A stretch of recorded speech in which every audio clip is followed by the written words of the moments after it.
Breaking news ఎయిర్పోర్ట్లకు bomb బెదిరింపులు ఆగడం లేదు. శంషాబాద్ ఎయిర్పోర్టుకు మళ్లీ బాంబు బెదిరింపు వచ్చింది.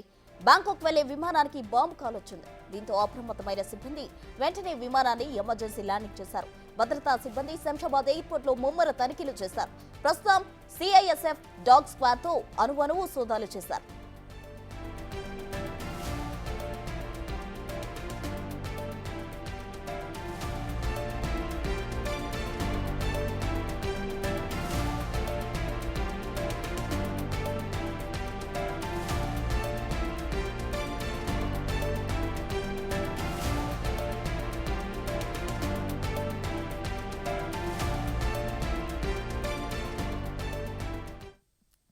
ఎయిర్పోర్ట్లకు బాంబు బెదిరింపులు ఆగడం లేదు. తాజాగా శంషాబాద్ ఎయిర్పోర్ట్ కు మళ్లీ బాంబు బెదిరింపు కాల్ వచ్చింది. దీనికి సంబంధించి మరింత సమాచారం మా ప్రతినిధి సుజాత ఫోన్ లైన్ లో అందించేందుకు సిద్ధంగా ఉన్నారు. సుజాత, ప్రసన్న, మరొకసారి శంషాబాద్ ఎయిర్పోర్ట్ కి బాంబు బెదిరింపు కాల్ వచ్చింది. తరచూ అంటే రీసెంట్ గానే బాంబు ఉన్నట్టుగా కూడా అటు కాల్స్ రావడంతో అధికారులు అయితే మాత్రం అప్రమత్తమయ్యారు. ఇప్పుడు బ్యాంకాక్ వెళ్తున్నటువంటి ఏదైతే విమానం ఉందో ఆ విమానంలో బాంబు ఉన్నట్లుగా కూడా అధికారులకి ఫోన్ రావడంతో ఒకసారిగా ఎమర్జెన్సీ కింద అయితే మాత్రము ఆ ఫ్లైట్ ని ల్యాండ్ చేశారు, తనిఖీలు చేశారు. అక్కడ ఉన్నటువంటి ఎవరైతే ప్రయాణికుల్ని కూడా అప్రమత్తం చేసినటువంటి పరిస్థితి ఉంది. అయితే ఆ కాల్ ఎక్కడి నుంచి వచ్చింది ఏంటి అనే దాని మీద కూడా అటు అధికారులు అయితే మాత్రం ఎయిర్పోర్ట్ కి సంబంధించిన సిబ్బంది అంతా కూడా ఒకసారిగా అలర్ట్ అయ్యి ఆ కాల్స్ డేటా అనేది మాత్రం తీస్తున్నటువంటి పరిస్థితి ఉంది. అయితే మరోవైపు ఎమర్జెన్సీ ల్యాండింగ్ కింద అటు ఫ్లైట్ ని సిబ్బంది అయితే మాత్రము ల్యాండ్ చేసినటువంటి పరిస్థితి ఉంది. కాబట్టి అటు సిఐఎస్ఎఫ్ ప్రయాణికులు